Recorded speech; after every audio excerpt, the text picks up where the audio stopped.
O El Niño é um fenômeno climático de escala global que ele se configura, né, a gente identifica a ocorrência do fenômeno de acordo com o acompanhamento das anomalias da temperatura da superfície do mar na região do Pacífico Equatorial. Quando as águas dessa região elas estão acima da média, normalmente em torno do limiar de meio grau acima desse valor, por meses seguidos, então aí se configura a ocorrência do fenômeno El Niño, que por esse aquecimento das águas, acaba afetando a circulação da atmosfera em várias regiões do planeta. No momento, o monitoramento das águas superficiais do Pacífico, elas mostram uma condição de neutralidade, ou seja, nem da ocorrência do El Niño, tampouco da ocorrência do fenômeno oposto, que é a Laninha. Mas há essa previsão, os modelos numéricos no momento indicam uma probabilidade de cerca de 70% de que na primavera agora, né, há chance de ocorrência do fenômeno El Niño. Para o sul do Brasil, a ocorrência do El Niño ele é bem visto porque normalmente ele tende a resultar em chuvas acima da média, ou seja, minimizando as chances de ocorrência de estiagem. Mas, logicamente, outra questão que é importante a ser destacada é, dependendo o tipo ou a intensidade do fenômeno El Niño que vai ser observado ou registrado, porque dependendo do tipo, né, as influências no regime de chuvas aqui no Brasil, no sul do Brasil, elas podem ser distintas. Há dois tipos, né, que foi identificado em meados da década de 2000, né, que é o El Niño canônico, ou clássico, ou convencional, que seria aquele El Niño de mais forte intensidade, enquanto que o El Niño Modoc é um fenômeno de moderada ou fraca intensidade. A ocorrência dos fenômenos de forte intensidade, a influência desses eventos de forte intensidade é mais fácil de identificar, ele tem uma influência mais visível na chuva no sul-Brasil, que aí sim é de resultar em chuvas acima da média por grande parte dos meses em que ocorre o fenômeno. Já o evento Modoc, né, que é o de mais fraca intensidade, o de moderada intensidade, ele tende a manter as chuvas dentro da normalidade. Ora, um período ou outro, ou região do estado, ou do sul do Brasil, as chuvas tendem a ficar um pouco acima da média.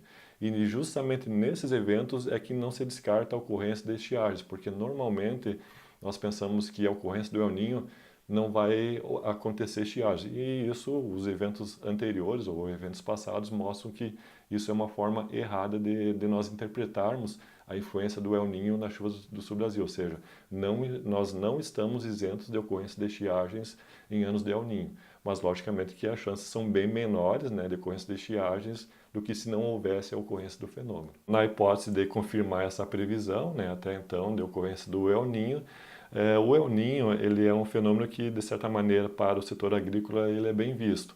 Apesar de resultar em chuvas acima da média, nós sabemos que tudo em excesso acaba prejudicando, né? Mas como a estiagem, ou seja, a falta de chuvas, ela é um fenômeno mais prejudicial do que propriamente o excesso, então o El Niño ele acaba sendo bem mais visto pelos agricultores. Então, logicamente que a agricultura é um risco, né? É uma atividade de risco. A gente nunca pode exatamente saber com exatidão o que pode acontecer. Mas normalmente é uma situação que deixa os agricultores do sul do Brasil bem mais tranquilo em desenvolver as suas atividades, né? Ao contrário se fosse uma situação de laninha, que seria o fenômeno oposto, né? Há uma diferença, né, que o fenômeno climático El Niño Oscilação Sul, que esse, por sua vez, ele possui duas fases distintas. O maior é o El Niño, que é resultante do aquecimento das águas superficiais do Pacífico Equatorial, e na sua contrapartida temos o fenômeno Laninha, que ocorre em razão do resfriamento, ou seja, as águas superficiais do Pacífico ficam abaixo da média. As influências que ambos os fenômenos exercem no sul do Brasil é que o El Niño ele tende a ocasionar chuvas acima da média, principalmente na primavera do ano de início do fenômeno e no outono do ano seguinte à ocorrência do fenômeno, ao início do fenômeno. Já o fenômeno Laninha, ela ocasiona chuvas, uma irregularidade nas chuvas, que é um comportamento que o agricultor ele não é muito satisfatório para as atividades agrícolas. Mas tanto é que é perfeitamente normal que em anos de laninha eventos chuvosos e também secos venham a ser observados. Então, de certa maneira, a laninha ela ocasiona literalmente assim uma bagunça, né, no regime de chuvas no sul do Brasil, enquanto que o El Niño já tem uma característica mais precisa, digamos assim, de resultar em chuvas acima da média. Apesar de que não significa também que em todos os meses, enquanto ambos os fenômenos perdurem, né, persistam, as chuvas vão demonstrar esse comportamento. Como exemplo, El Niño, chuvas acima da média. Não significa que todos os meses as chuvas terão esse comportamento de estarem acima da média. Uma dica que geralmente a gente utiliza para situações que está sendo prevista estiagem, que a gente sempre recomenda, que poderia ser válido também até para uma situação de chuvas em excesso, né, ou chuvas acima da média, é o plantio escalonado, né, que a gente chama. Ou seja, o plantio de uma dada cultura em diferentes datas de semeadura, para que quando o evento ou de falta de chuva ou de excesso,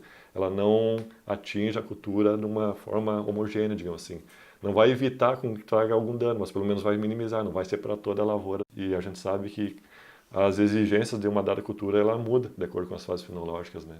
Então, de repente, como eu digo para o pessoal, se acontece, por exemplo, um período de 10 dias sem chuva na fase de formação de grãos do milho, o efeito vai ser bem maior do que se esses 10 dias de chuva fosse na fase de vegetativa, mais no inicial da cultura. Porque a exigência de água das culturas são diferentes de acordo com a fase fenológica. Por isso que uma das recomendações que a gente sempre, principalmente para situações de estiagem, é essa, fazer o plantio escalonado, né? Para que quando o evento venha a ocorrer, se assim se confirmar a ocorrência do fenômeno, né, seja de chuvas em excesso ou falta, não atinja a lavoura do fulano numa totalidade, né? Vai ser só a parte dela que vai ser mais afetada.